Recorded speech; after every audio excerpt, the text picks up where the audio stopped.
Hello, everyone, and whether it's good morning, good afternoon, or good evening, thanks for joining us today. This Saturday night, in only 2 days, AEW will broadcast the third edition of the Full Gear pay-per-view from the Target Center in Minneapolis. As you may recall, Full Gear a year ago was held in front of a limited, socially distanced crowd at Daly's Place in Jacksonville, and it rocked nonetheless. So this Saturday, now in front of a full house at the Target Center, you can expect more of the same. In fact, Full Gear will mark one of the biggest shows of 2021 with 3 AEW championship belts on the line. Darby Allin also takes on MJF, CM Punk versus Eddie Kingston, Bryan Danielson versus Miro, a Minneapolis street fight, and other can't-miss matches. So with that, it is now my honor to introduce AEW CEO, GM, and Head of Creative, Tony Khan, who is here for the next 45 minutes or so to answer your questions. I'll turn it over to Tony now for some opening thoughts, and then we'll open the lines for your questions. Tony? Hey everyone. I really look forward to your questions, and I don't want to take up too much of the time so everyone can get them in.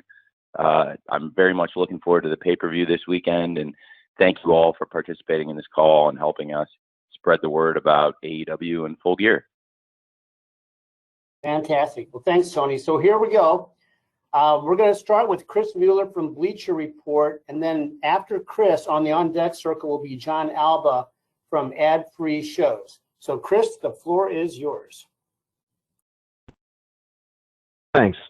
Hey, Tony.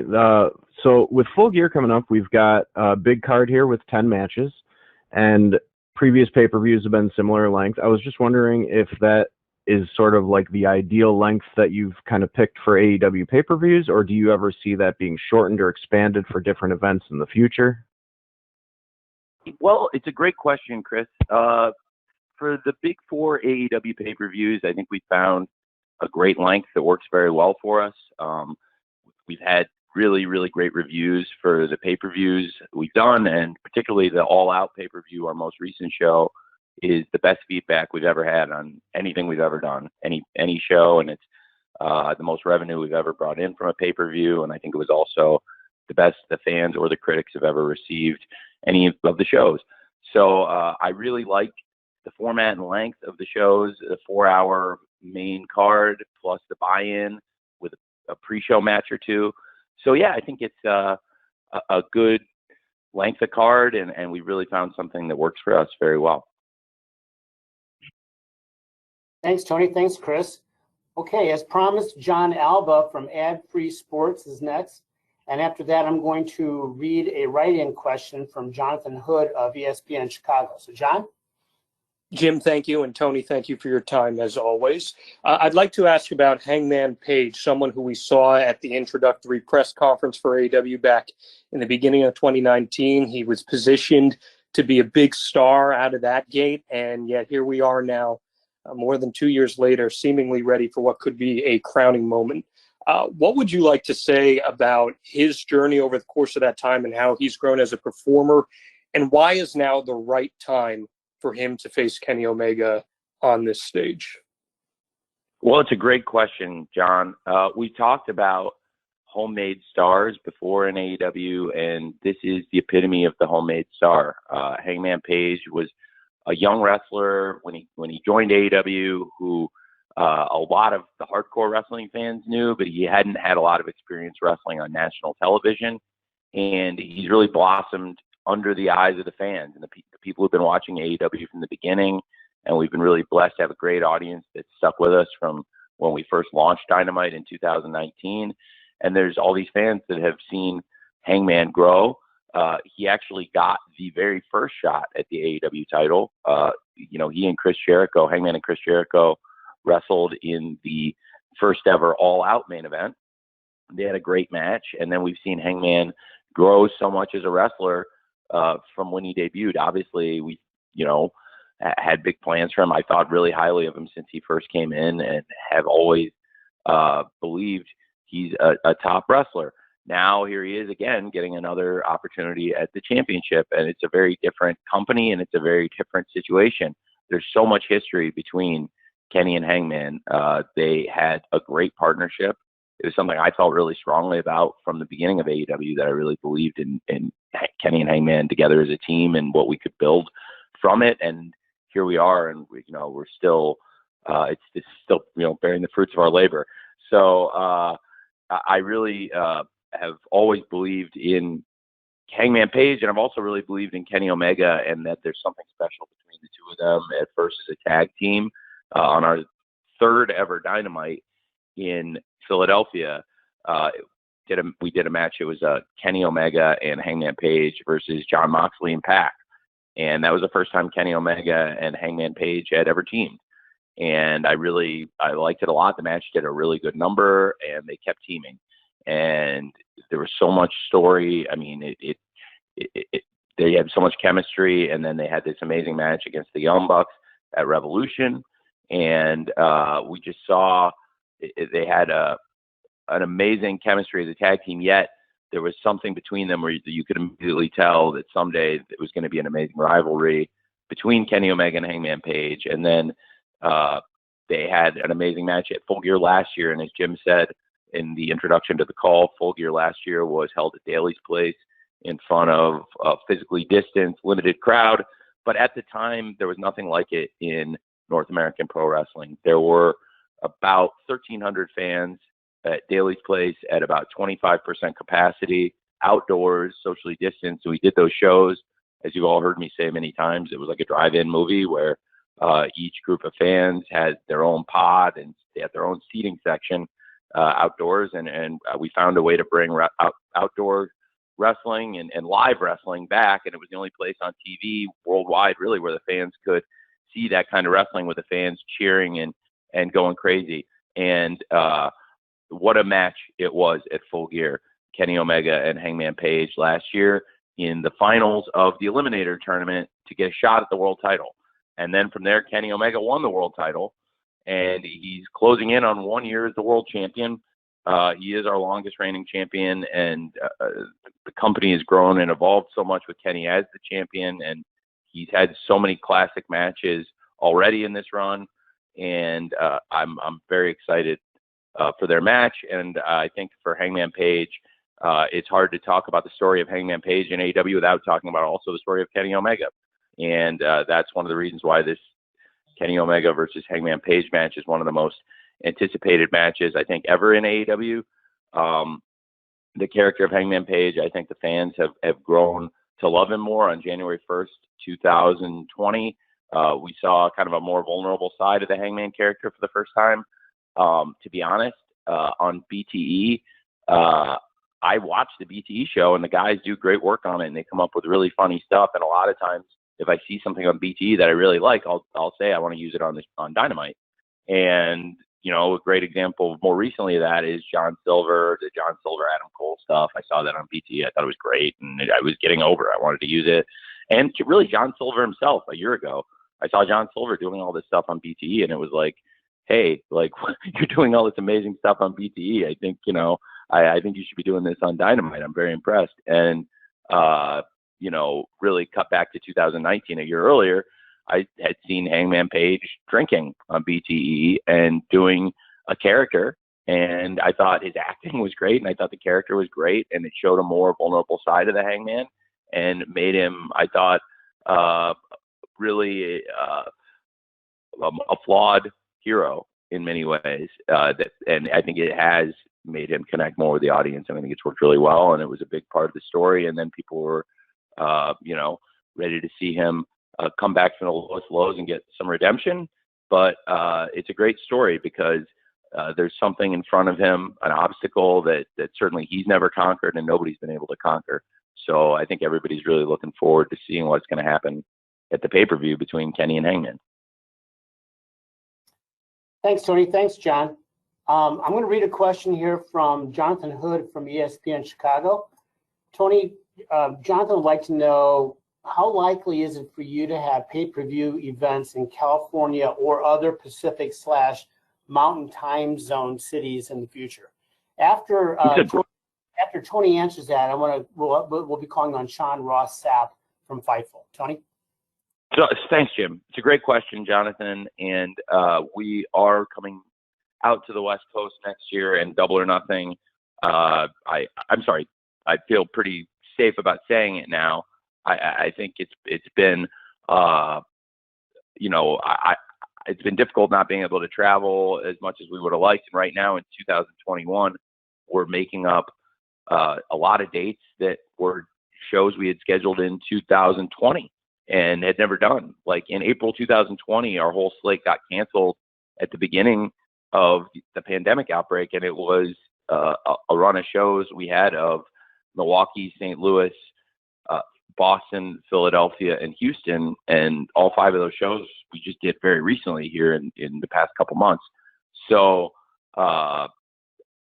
we are now just getting kind of caught up on pre-scheduled dates. We are going to service our great fans on the West Coast in 2022, and I am planning for Double or Nothing to return to Las Vegas in 2022, and we'll also, I think, do Dynamite and Rampage while we're on the West Coast, and I really look forward to that and bringing Double or Nothing back to Vegas, although it was also great having Double or Nothing in Daly's Place this past year and all the events in Daly's Place. They were such a great home for us, but I'm very excited to go back to Vegas also. Thank you, Jonathan. So next up will be Sean Ross Sapp from Fightful, and following Sean will be Ella J from SE Scoops. Sean? Hey, Tony, there have been a lot of questions regarding Ring of Honor due to some unfortunate news we heard about them taking some time off and maybe the company looking completely different. They've released, or everybody will be released from their contract soon. There's also obviously a very vast video library there, which includes All In, which was kind of a precursor to AEW. Who knows if that's even for sale right now, but is there any interest on your part in pursuing that or any of the talent that is going to be available there? Because there's quite a bit of it. Well, there's a lot of great stuff there. They've had a lot of great matches and great shows in the library, and they have some very good talent. So I can't say with any certainty, but we'll see what happens on the business side. And as far as the talent goes, I would say stay tuned to AEW. There's Dynamite every Wednesday. There's Rampage tomorrow, and the Full Gear pay-per-view on Saturday. So you never know who's going to show up in AEW. And as for the business side of it, I'm good friends with a lot of people in the company of Ring of Honor, and actually the agent that represents him is my neighbor in LA. He lives like down the block. So and he's a friend of mine. So I am very familiar with what's going on there, but I can't say with any degree of certainty what'll happen on the business side. Thank you, Tony. Thank you, Sean. Ella J from SE Scoops is next, and following Ella will be Nick Houseman from Wrestling Inc. Ella? Hi, Tony. How are you? I'm well. How are you? I'm fantastic. So I had a women's wrestling question for you. Great. So obviously the bar, I think, has been really raised this year with a lot of all-women shows and main events taking place. But does AEW have any plans or hopes to contribute maybe an all-women's event of their own sometime? So I'm gonna cut off your question right there because I don't think I get enough credit for what I did for the NWA show, because a good number of the people who wrestled on the NWA show were wrestlers I sent and paid. And so I do think I contributed because the highest paid wrestlers on that show were actually the people I paid separately from what they already make in AEW to go wrestle on that show. And I don't think they did a very good job of telling people that, honestly. Even though it was in the deal we did, I wish they'd told more people that, because that was one of the points I made when we closed it. Was I think it would be nice if you told people that I'm paying the wrestlers coming, because it is a big contribution for me. Does that make sense? Yes. Okay. So I did pay the wrestlers for that show. So I was like, it's like kind of like when you pay for a dinner and nobody thanks you. So that was one thing. So I have really been making a big effort this year to grow and improve our women's division, and I think have made a lot of strides with our women's division this year as a company. We've added big free agents, and I'm really excited about what's happening with the TBS tournament right now. Among the big free agents we've added are Thunder Rosa, who came over from the NWA, of course, and Ruby Soho. And Ruby Soho coming over, it's interesting because I had a great conversation with her a couple days ago. She's in the TBS Championship Tournament, and she's been in a lot of tournaments, and she's wrestled all over, as you know. And I was talking to her about the tournament, and she's not a BS person. Like Dory, Ruby Soho, is the ultimate straight shooter, and she loves this tournament. She was saying she's never been in a tournament like this. She loves all the story in it, because if you look, like, there's story building with her and Chris Statlander, and they didn't really have a rivalry, but they've been doing the promos on TV, and we've seen that there's been a couple of situations where they've helped each other out. Chris had Ruby's back, and then now they're even, and Ruby doesn't owe her anything anymore. And really, I'm excited very much for Jade versus Red Velvet. I'm very excited for Sheeta versus Nyla Rose. And of course, we've seen a lot of great build, including last night's Dynamite, towards Thunder Rosa versus Jamie Hayter. So I have been and am trying to actively make big strides in women's wrestling. And as far as a lot of the stuff that has been happening in the all-women shows that have been happening other places, I actually have made great contributions, including financial contributions, which I think they could have done a better job of telling people about, honestly, if that makes sense. Thanks, Tony. Yes, Thanks. makes sense. Thank you. So next up is Nick Houseman from Wrestling Inc. And thereafter, I will have a write-in question from Sebastian Diaz from Over the Top Rope Wrestling in Chile. So, Nick, you're up.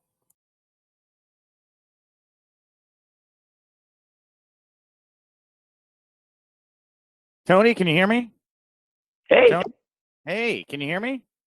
I can hear you great. Okay, sorry. I had myself No, you're double. good, Nick. Okay, wonderful. Hi, Tony. Thank you very much for the time. I kind of want to follow up on something I'm sure you get a lot of questions about. But, earlier when you were asked about Bray Wyatt, he was still under 90-day non-compete. Obviously, that expired like a week and a half ago. I guess on behalf of a lot of fans, I know he's interested in the movie business right now. But have you had any contact, or has your interest level changed in bringing Bray Wyatt, into AEW? No, I like Wyndham a lot. We'll see what happens. I haven't talked to him about it ever, about him coming to AEW. The last time I saw Wyndham was at Chris Jericho's birthday party, and I think it was a pretty late night, and it was last year. So it's a very different world, and I only saw him in passing very briefly. I was heading out as he was heading in. But it was pretty late at night. But I think he's a wonderful person and a great talent. Thank you, Nick. Okay, I've got a question here from Sebastian Diaz, who's writing in from Chile. Hi, Tony. We're entering the last weeks of Dynamite on TNT as a weekly show before we jump to TBS. So that's a new start. Will there be a refresh of the brand, maybe new music, new logos, stages, or will it be the same? Greetings from Santiago, Chile. Tony? Hey. Okay, so basically, Jim, the question about Dynamite, just to make sure I got the question, it's asking if the format will be the same when we move to TBS. Yeah, format, look, staging, the lighting, the music, will it be a different look on TBS, or are we going to pretty much go from the TNT look into TBS? Well, it's a great question. Okay, so now I understand. That is a great question, and it's a few questions in one. The great wrestling and the great wrestlers and what people love about Dynamite, for the most part, I think that's all going to be the same. But the look of the show, we may do some tweaks and in presentation, and it'll be fun. And we'll do our best. And if you don't like it, then we'll go back to what we had. But I think we're gonna look at the presentation of the show going into TBS. But the wrestling, the wrestlers, all the stuff you love about the show, for the most part, I think will be the same. And hey, if I mess with the look of the show and you don't like it, I can always go back. So I think that's a great question. But I'm also very excited about the move to TBS and all the great things that will happen with that, which will be great for us. It's great to be back on Wednesday night now we were on this amazing run on Wednesday nights, and really it's our home. And there have been a couple times where we've had to shift to, Saturdays here and there, and it's always, uphill to get your momentum back when you do. So I think, as I understand, there'll be a bit less time shifting when we do move to TBS. There are still sports on TBS where there are conflicts and stuff, but I think it'll be great for the fans, and very excited also. Rampage will be staying on TNT, and of course that same week in January when we launch Dynamite on TBS, we'll of course have Rampage again on TNT, and then we'll have the first ever Battle of the Belts in AEW. So stay tuned for more info on that. And 2022, we're going to start it in a very big way.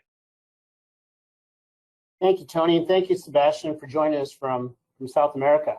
So I'm going to come up with two names here. Steven Spice from Steven's Wrestling Journey will be next, and he will be followed by Niger Chambers from Big Gold Belt Media.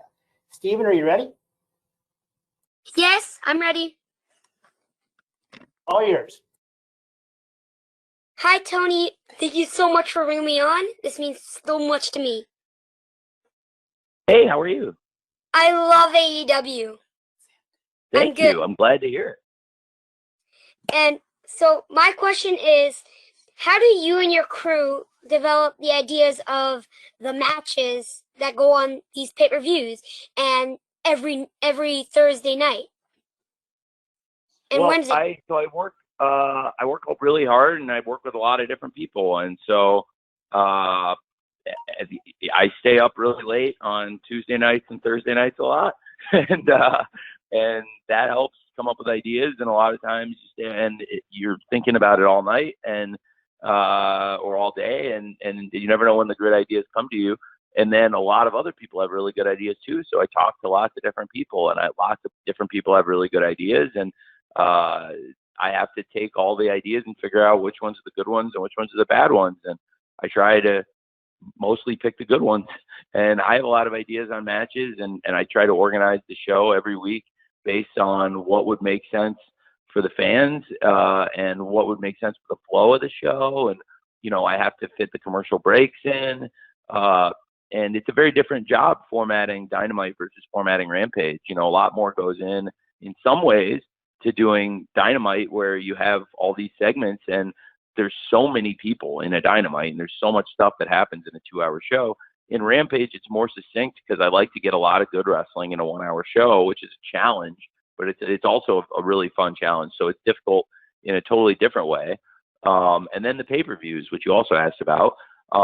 Famously, I guess people know I doodle around a lot and sketch out ideas and kick around ideas, but I also change them. And I told people when somebody photographed me on the sidelines of a Jaguars game, and I wasn't even doodling in that moment, I was actually writing on the other side of the page about football, but I flipped the page over, and then somebody took a picture of me on the sideline.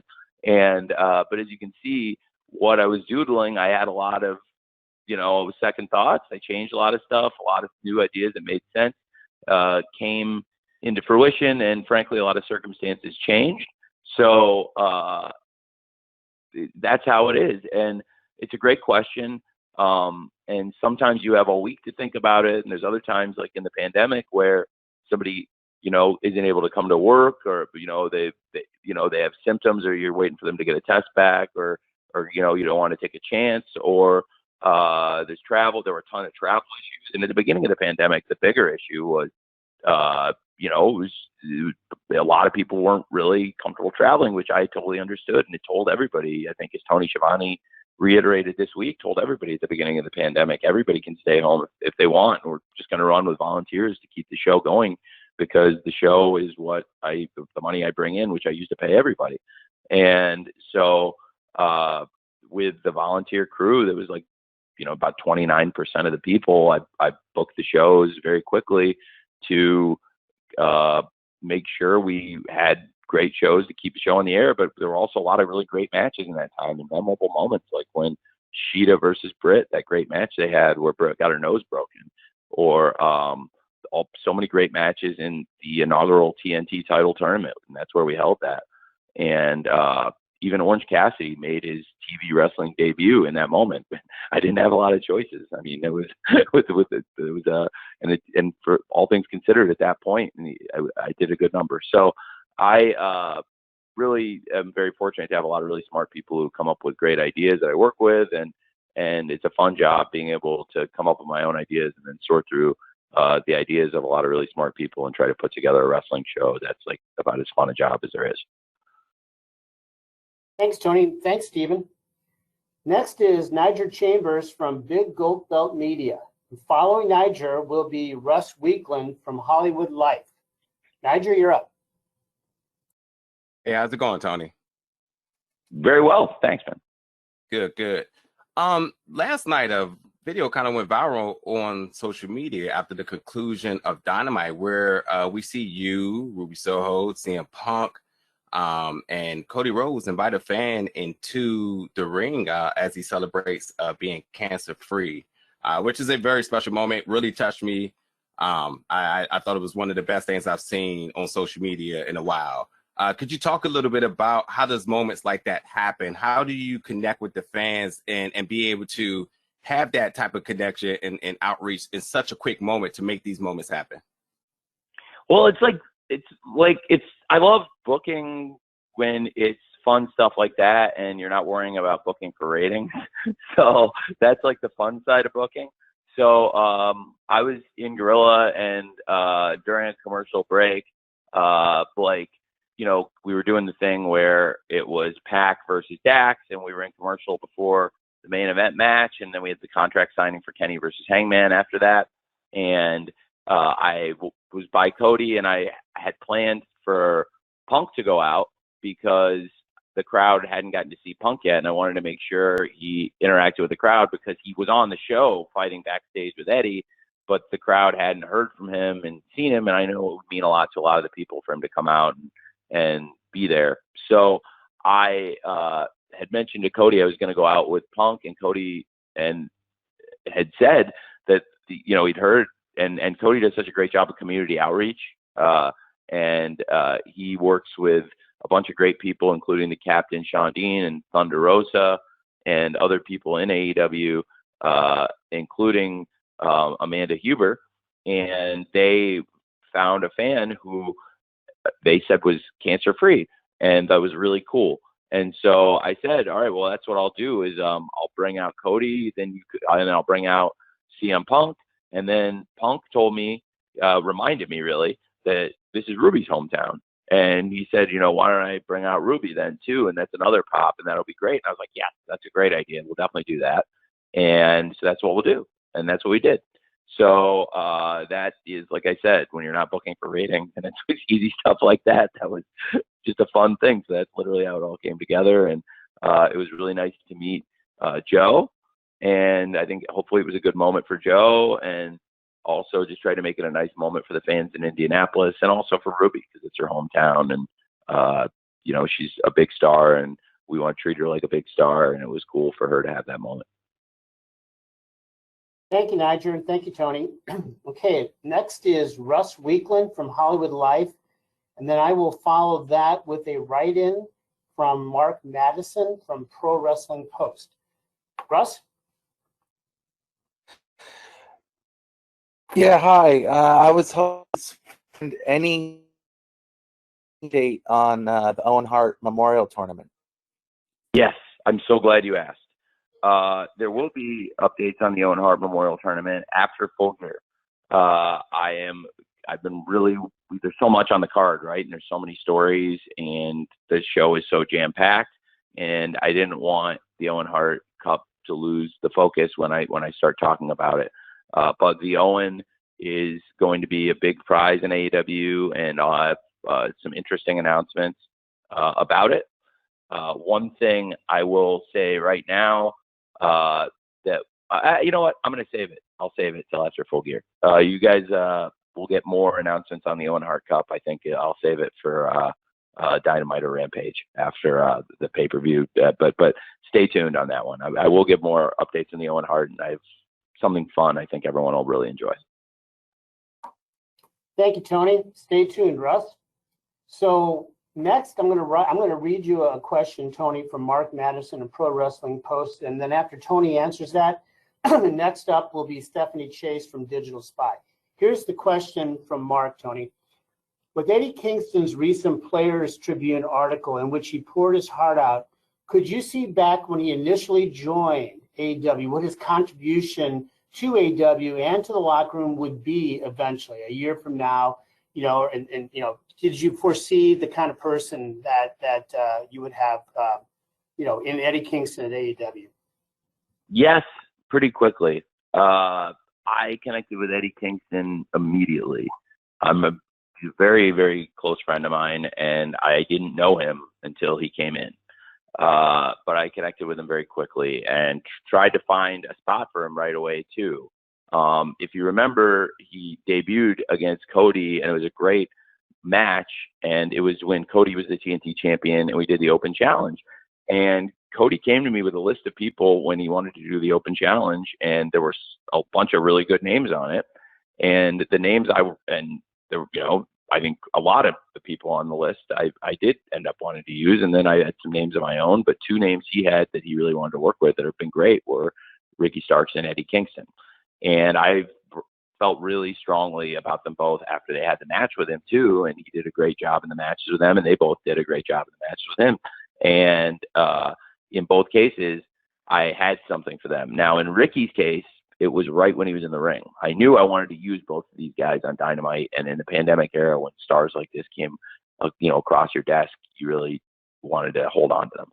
So, Ricky, I immediately knew I was going to do the Team Taz thing with, and I actually called Mox at his house and told him I had found a guy that for us to do this with, and he hadn't really seen Rico, and I told him to trust me, and he did. And then he came over, brought Rico over, and he was like, "You were totally right. Now let me go back to Eddie, and I'll talk about Eddie for a really long time." So Eddie, I didn't have that for. I knew I had to do something with this guy. What a massive talent. And Cody and Eddie had such a great match, and I found a unique opportunity because at Fyter Fest last year, Young Bucks and FTR were teaming, and it was an unlikely partnership, and they teamed against the Lucha Brothers and the Butcher and the Blade, which was also kind of a unique team in an 8-man tag match at Fyter Fest 2020. And the Butcher and the Blade and the Lucha Brothers won. And I felt like I had to do something with that because I was like, they beat the Young Bucks and FTR. That's a huge win. And I really want to follow up on it. And I also really want to use these guys. And I'll be honest now, because it was a year and a half ago and it's in the past, like I was, not as deep on the heel side then. And I really wanted to make a go with these guys. And I decided to bring Eddie back as their wrestler and as a manager. And Eddie's a huge fan of Hot Stuff Eddie Gilbert, and I'm a huge fan of Hot Stuff Eddie Gilbert, a huge fan. And he's an inspiration to Eddie. And I told Eddie, this is your chance to kind of be the Hot Stuff Eddie Gilbert of this stable. You're a wrestler and you're a manager, and you'll be the manager for these guys who do a lot of the talking. And that's where the connection with Eddie and, of course, the Lucha Brothers and the Butcher and the Blade began. And then going into All Out 2020, the build, if you remember, was kind of a unique heel-heel build. And some people say heel-heel doesn't always work. I think one of the best examples when I was a kid would be the Horsemen versus the Midnight Express, Arn and Tully versus the Midnight Express, which was a program that had never really got going as much as it could have. It was really drawing money, and then all of a sudden Arn and Tully were gone and became the Brainbusters. That was a great program, and I always thought there was something to it. So we did this where I had a heel situation, basically, where it was Jake the Snake and Lance Archer. It was Team Taz, the aforementioned Starks and Brian Cage and with Taz, and then this Eddie Kingston group. And then it would always look like it was about to tee off between the three sides of heels. And then Darby would show up, and Darby had this beef with Team Taz, and he would go crazy, and it would all set off, and it was leading to the Casino Battle Royale. Well, I felt really strong, and Eddie had just gotten to the company, and I had the last two guys out there be Lance Archer and Eddie Kingston, and it was this disputed finish in the end, which wasn't even exactly the way Eddie went through the ropes, wasn't even exactly how we originally laid it out, but it actually worked out even better. And I had earmarked Eddie to wrestle Jon Moxley, and that's why I wanted him to be out there and him and Lance to be the last two guys, because they were the two guys I saw as great opponents for John. And then Lance, of course, as he said, he was like, you never expected anything to happen. We were all being very careful in a bubble, and then he went to the veterinarian, and next thing you knew, he had COVID. And it worked out well because Lance and John Moxley eventually got to do their matches and built a great rivalry, including the Texas Death Match. But in the moment, it was Eddie's time, and Eddie had this great match with John Moxley, and it really built something great. And then they had a real rivalry, and we were able to do, a pay-per-view story building to Full Gear last year. And John Moxley versus Eddie Kingston was the main event of Full Gear last year for the world title.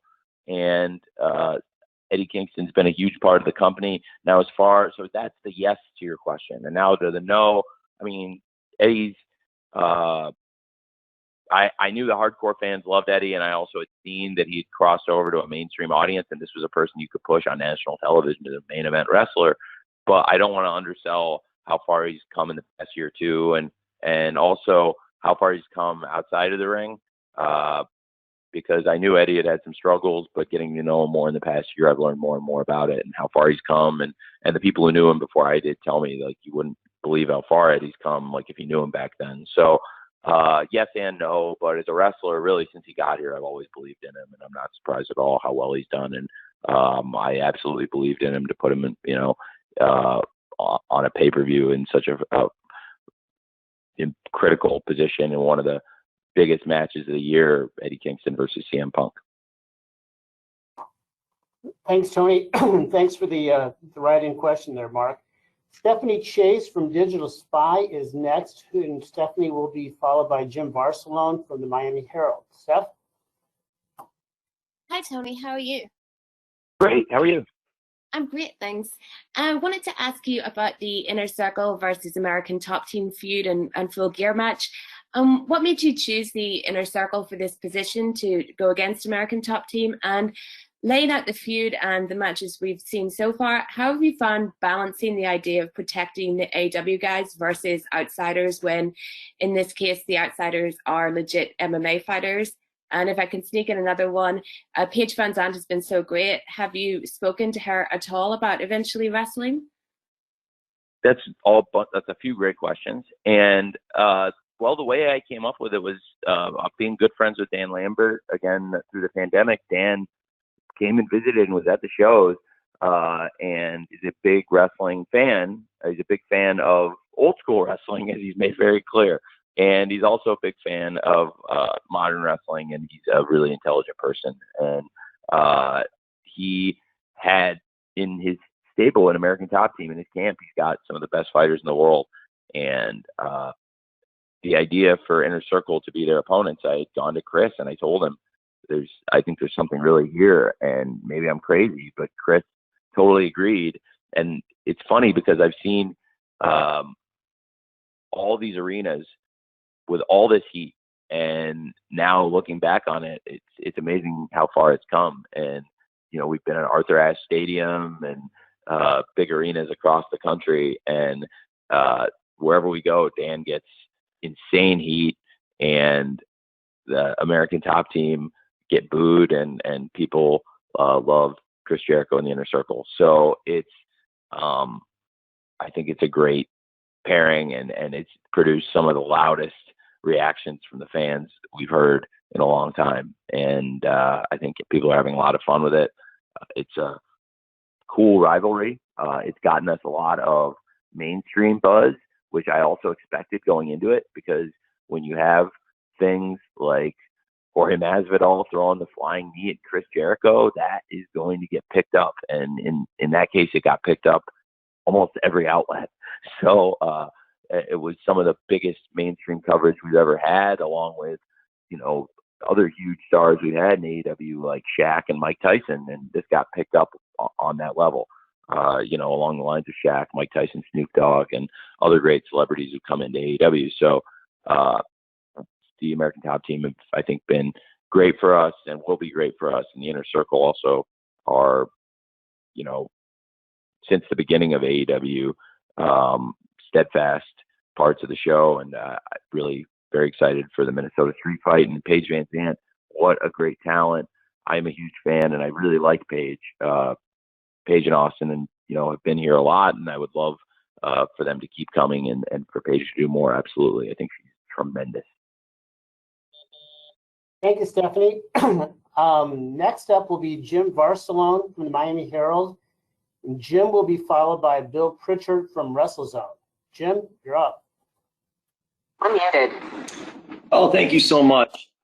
Wanted to address the dark tapings at Universal Studios and your thoughts of how things have been going there with that, the crowds, just the whole setup there. And is the plan moving forward to just continue doing it from Universal when you can, going into the next year? So yes, to be a total straight shooter, yes, I'm going to keep doing that dark tapings or when we can, when it makes sense.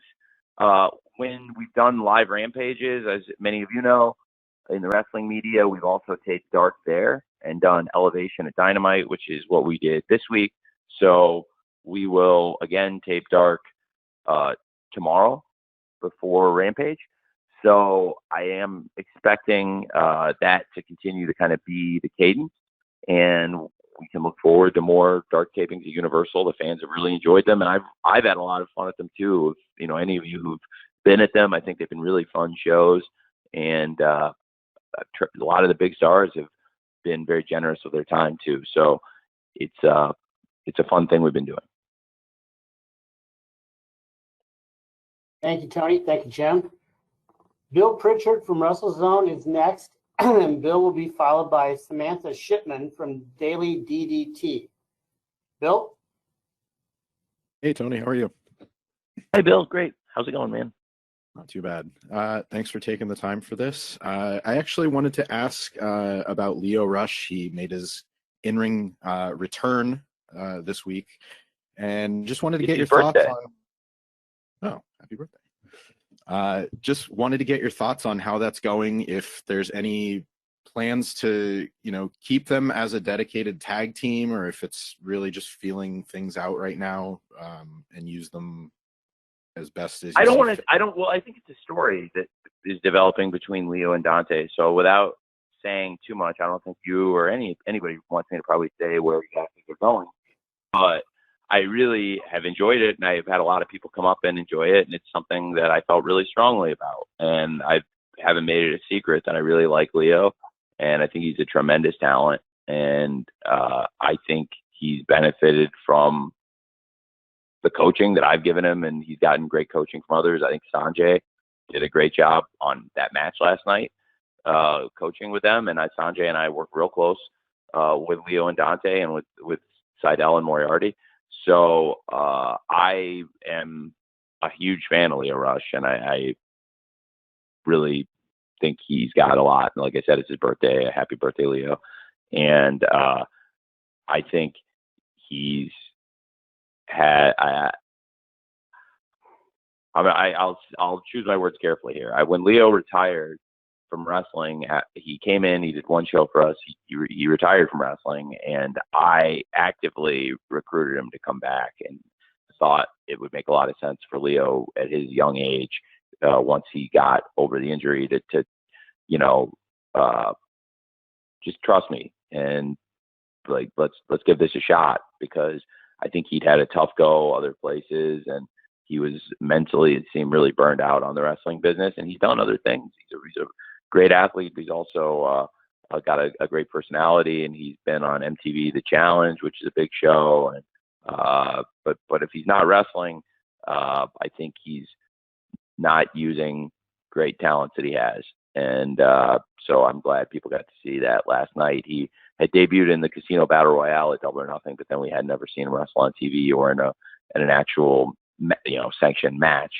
So I was really pleased with how it turned out. And for the live crowd, I went back out with Lio and Dante when we were in break and raised their hands for the crowd, because I thought they did that well. So it was very good. Okay, thanks, Tony. So next is going to be Samantha Shipman from the Daily DDT. Then I'm going to take a question from a write-in, then we'll spin the wheel to see what the final question of the day is. So Samantha, you're up. Hello. Hi. How are you, Tony? I'm doing great. Thanks, Samantha. Good. I have two questions for you, but we'll start with the first one because I think that might be a little bit more of what everybody's going to be listening for. So we've seen last night, we saw Best Friends join Chaos. Kenta has put it out there that he wants to GTS Punk. We've seen Kenta in AEW. We've seen Rocky Romero. We've seen Suzuki. We've seen Nagata. So what is the relationship with New Japan like heading into 2022? And is that something where we could potentially see AEW wrestlers going into things like Wrestle Kingdom and New Year Dash, or even later in the year, maybe in the G1? Or what is that kind of looking like with that relationship right now? Okay, and what's your second question? My second question is completely different from that. It is actually about the women's division. And we see that we have. I can. Jim, it's fine. Is it okay if I answer that one and then go back to our other question, just so I don't? Absolutely. Okay, great. Well, I'll. So first of all, okay, it's a great relationship. I really enjoy working with New Japan. It's changed a lot since AEW started, because when AEW first started off, I think they were pretty pissed off with me, and then as wrestling went on, I think they saw that like I wasn't really trying to stop them from doing anything, and I actually made a lot of friendly gestures along the way. Like Chris Jericho, I was very open about Chris Jericho working in New Japan, and then when he was wrestling at the Tokyo Dome in January 2020, I even cleared the stipulation which we put together. You know, Chris basically was the go-between between me and them at that point, that we would have it effectively be an AEW title eliminator match with Tanahashi versus Jericho, not unlike some of the matches we do in Dynamite, where it's, hey, if you beat the champ, you get a shot at the title. And that's what we said. You know, if he beat Chris, he could come to AEW and get a shot at our title. So it added a lot of interest, I think, to their show in that match, and that was great. And also, I had been pretty open about Jon Moxley wrestling there, and I cleared dates time after time for John to work there.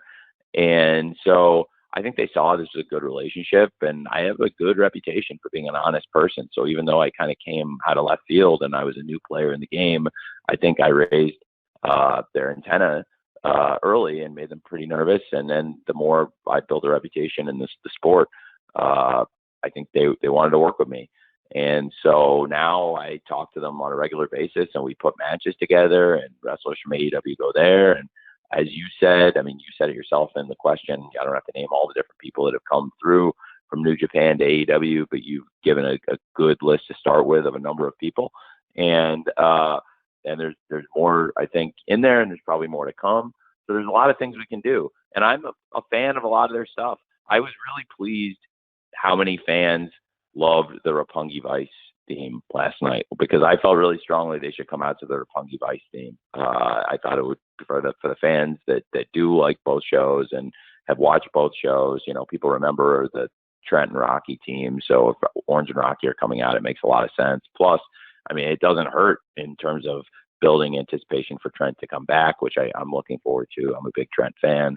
And look, with New Japan, it's a good relationship. And that's why I was so amused when the story of the day on a weekend in the summer, this past summer, was this story that kept getting buzzed, that clearly was getting signal boosted by some PR person, that New Japan would work with WWE, which was comical to me, because I was doing all this stuff with New Japan. I had all these plans with New Japan, and I knew Nagata was going to be coming to Dynamite, and we were doing this stuff with Kenta and had other plans in the future. And this was before we had even worked out Suzuki coming in. And I'm not sure if you mentioned Kojima, I didn't hear it, but you might have. But Kojima is another great wrestler who's come in and wrestled on pay-per-view for us at All Out, had a great match with Mox. So I've really liked working with them, and I had this close relationship with them. And that's why I was like close to a live show, and I thought it would be a fun promo to cut to get some buzz on the show, talking about the fact that we have the partnership with New Japan, and I've been reading all these stories that New Japan and WWE are about to start this deal, and if that's the case, it's news to me because I had just reunited Roppongi Vice on Elevation, and Nagata was going to be coming in, and we had all these plans with the U.S. title with Mox, and I knew that we had talked about what I was setting up with Mox versus Lance for the Texas Death Match, which was going to lead to Lance versus Tanahashi for them. So we've been working together pretty close. So I asked them if they wanted me to do this promo because I thought it would be good buzz for New Japan and AEW, and they thought it was hilarious. So that's how that happened. So yeah, it's a great relationship. I really like working with them, and they have a great history, and a lot of our wrestlers have great history there, and they also have a lot of great wrestlers of their own. So it's a great thing we have going. Thanks, Tony. Thanks, Samantha. Samantha has a second question, I think, Jim. Yes, I do.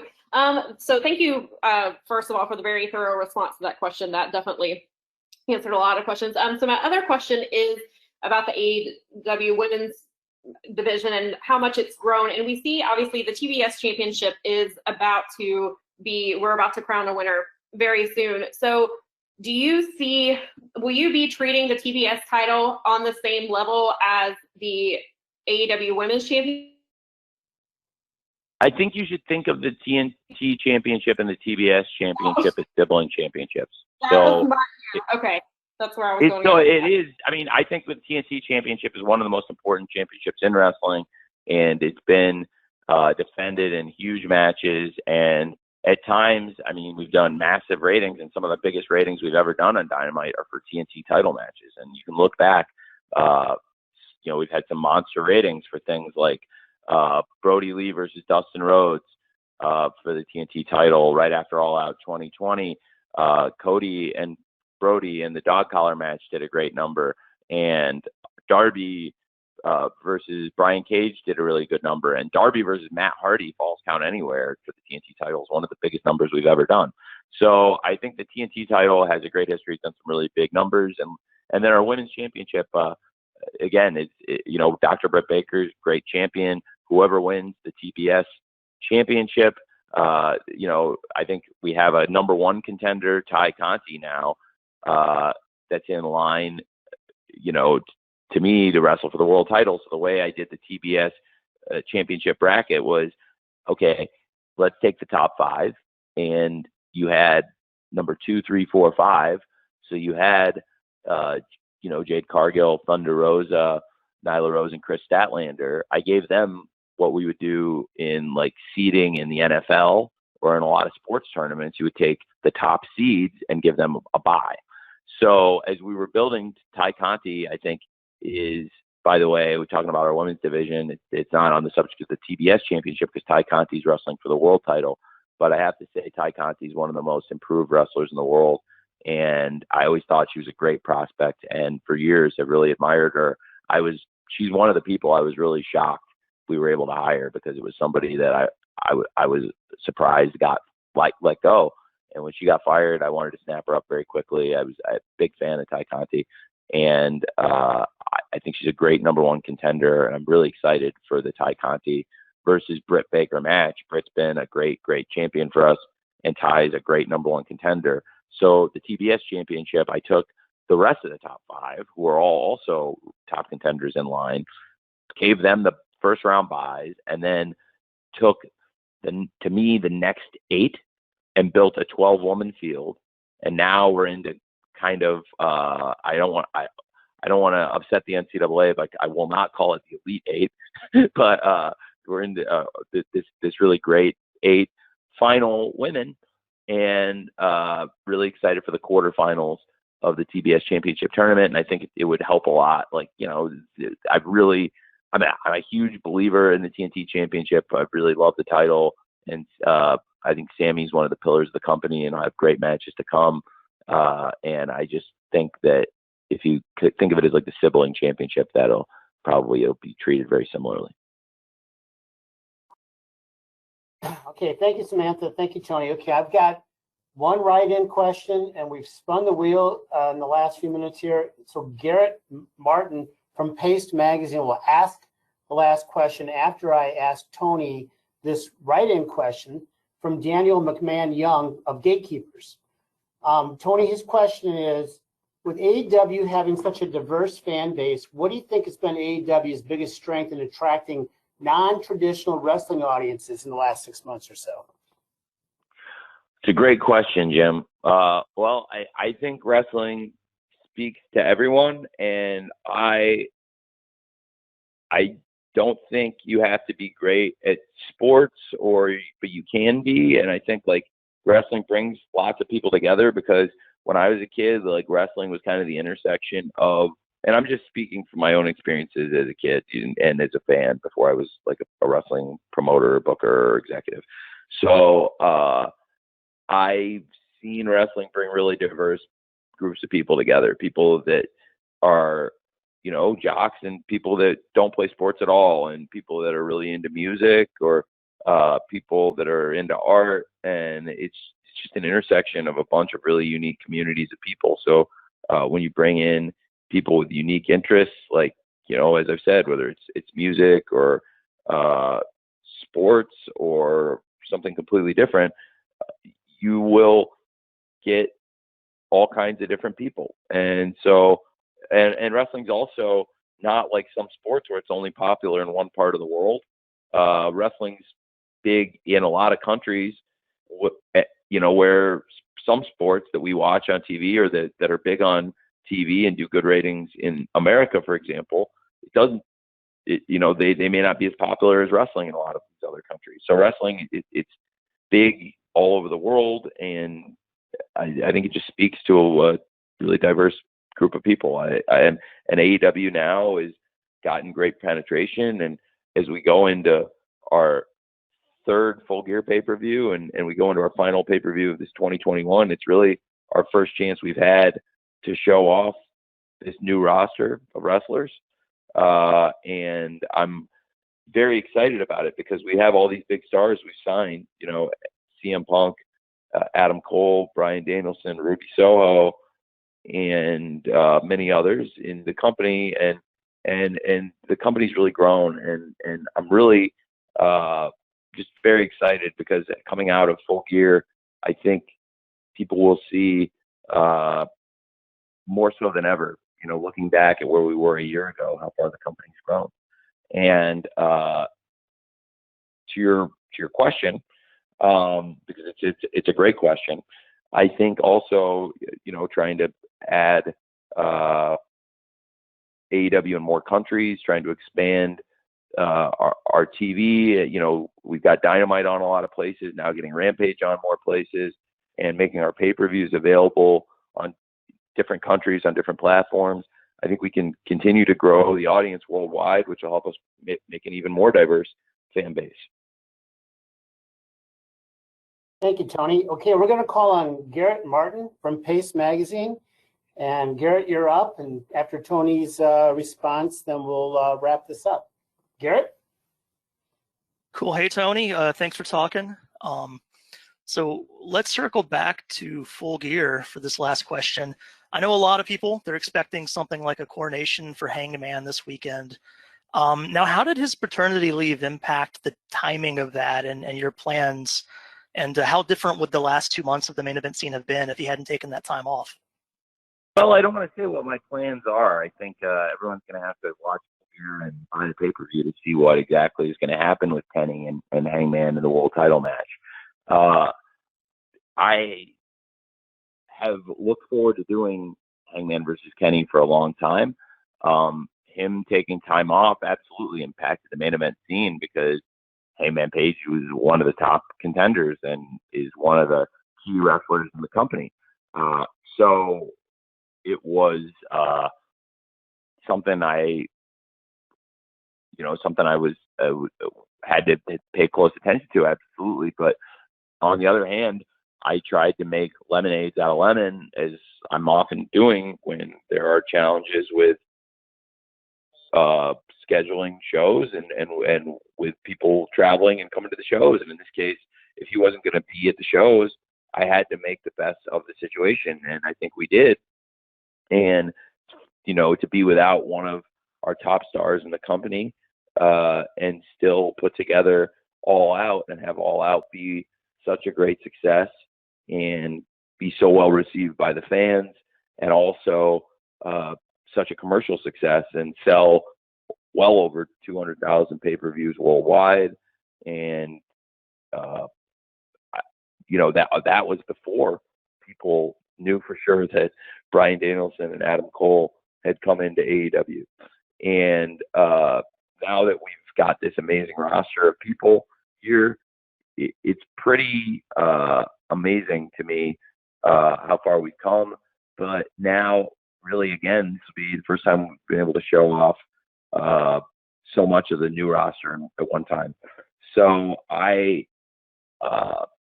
would say it wasn't exactly what I'd originally expected when he wasn't available around All Out, but I also try to make the best of it. And it's great to have Hangman back now, and I'm really looking forward to Kenny versus Hangman for the world title.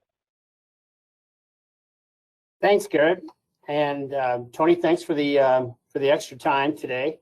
That was very nice of you, and really thanks to everyone. We're now officially at the end of our time. So per our custom, we're going to be distributing an audio recording to all attendees here shortly. And so finally, if you're in Minneapolis this weekend, we do look forward to seeing you at the Target Center, and especially for our traditional media sessions with Tony and other AEW talent at the conclusion of the event. No matter where you are today or on Saturday night, on behalf of Tony and everyone at AEW, we thank you for spending the last hour or so with us. We, as always, do not take your interest for granted and appreciate all you do. So we look forward to joining us Full Gear on Saturday night. Best wishes, everyone. Thanks, Tony. Thank you. See you guys. Thank you very much.